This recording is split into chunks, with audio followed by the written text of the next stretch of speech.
Welcome to another First Chapter Friday. Today, here we go, you'll be hearing about Maximum Ride, The Angel Experiment by James Patterson.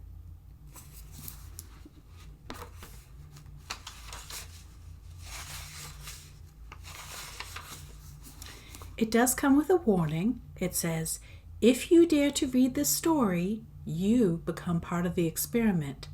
I know that sounds a little mysterious, but it's all I can say right now. Max.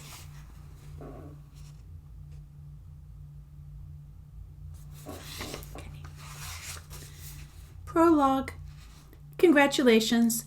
The fact that you're reading this means you've taken one giant step closer to surviving until your next birthday.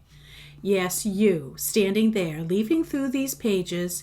Do not put this book down. I am dead serious. Your life could depend on it. This is my story, the story of my family, but it could just be as easily about your story too. We're all in this together. Trust me on that. I've never done anything like this, so I'm just going to jump in and you try to keep up. Okay, I'm Max. I'm 14. I live with my family, who are 5 kids, not related to me by blood, but still totally my family. We're kind of amazing. Not to sound too full of myself, but we're like nothing you've seen before. Basically, we're pretty cool, nice, smart, but not average in any way. The 6 of us, me, Fang, Iggy, Nudge, the Gas Man, and Angel, were made on purpose by the sickest, most horrible scientists you could possibly imagine. They created us as an experiment where we ended up only 98% human. The other 2% has had a big impact, let me tell you. We grew up in a science lab prison called the school, in cages like lab rats. It's pretty amazing that we can think or speak at all, but we can, and so much more. There was one other school experiment that made it past infancy. Part human, part wolf, all predator. They're called the erasers. They're tough, smart, and hard to control. They look human, but when they want to, they are capable of morphing into wolf men, complete with fur, fangs, and claws. The school uses them as guards, police, and executioners. To them, we're 6 moving targets, prey, smart enough to be a fun challenge. Basically, they want to rip our throats out and make sure that the world never finds out about us. But I'm not lying down just yet. I'm telling you, aren't I? Right? This story could be about you or your children. If not today, then soon. So please take this seriously. I'm risking everything that matters by telling you. But you do need to know. Keep reading. Don't let anyone stop you. Max. And my family, Fang, Iggy, Nudge, the Gas Man, and Angel. Welcome to our nightmare. Part 1 is called Flock Fright. Chapter 1 is unnamed.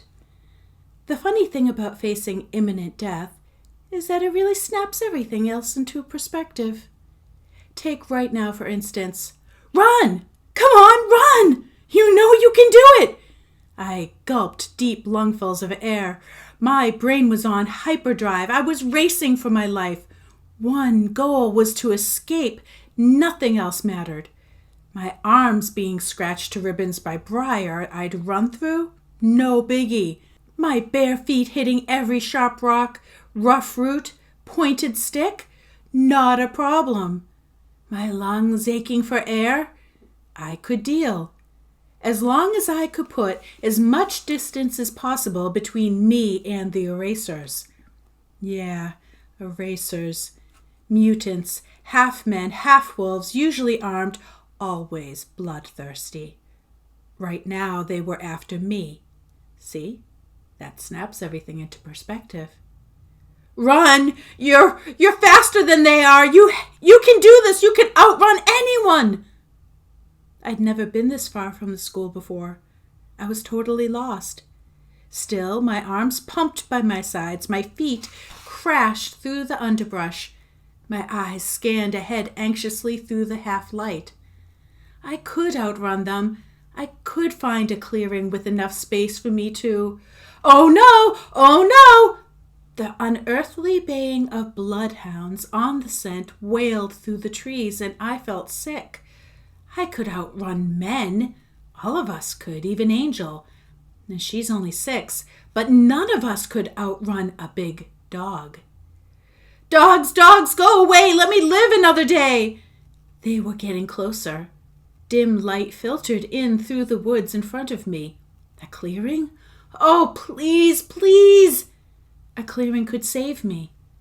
I burst through the trees, chest heaving, a thin sheen of cold sweat on my skin. Yes! No! Oh no! I skidded to a halt, my arms waving, my feet backpedaling in the rocky dirt. It wasn't a clearing.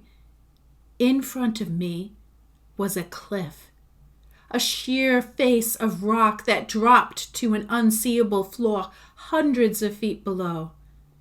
In back of me were woods filled with drooling bloodhounds and psycho erasers with guns. Both options stank. The dogs were yelping excitedly. They'd found their prey. Moi. I looked over the deadly drop. There was no choice, really. If you were me, you'd have done the same thing. I closed my eyes, held out my arms, and let myself fall over the cliff. The erasers screamed angrily, the dogs barked hysterically, and then all I could hear was the sound of air rushing past me. It was so dang peaceful. For a second I smiled. Then, taking a deep breath, I unfurled my wings as hard and fast as I could. 13 feet across, pale tan, with white streaks and some freckly-looking brown spots. They caught the air, and I suddenly was yanked upward, hard, as if a parachute had just opened. Yow! Note to self, no sudden unfurling. Wincing, I pushed down hard with all my strength, and I pulled my wings up and pushed downward again. Oh my God, I was flying, just like I'd always dreamed. The cliff floor, draped in shadow, receded beneath me.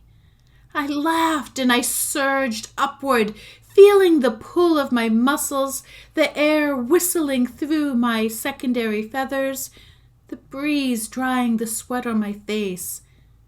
I soared up past the cliff edge, past the startled hounds and the furious erasers. One of them, hairy-faced, fangs dripping, raised his gun.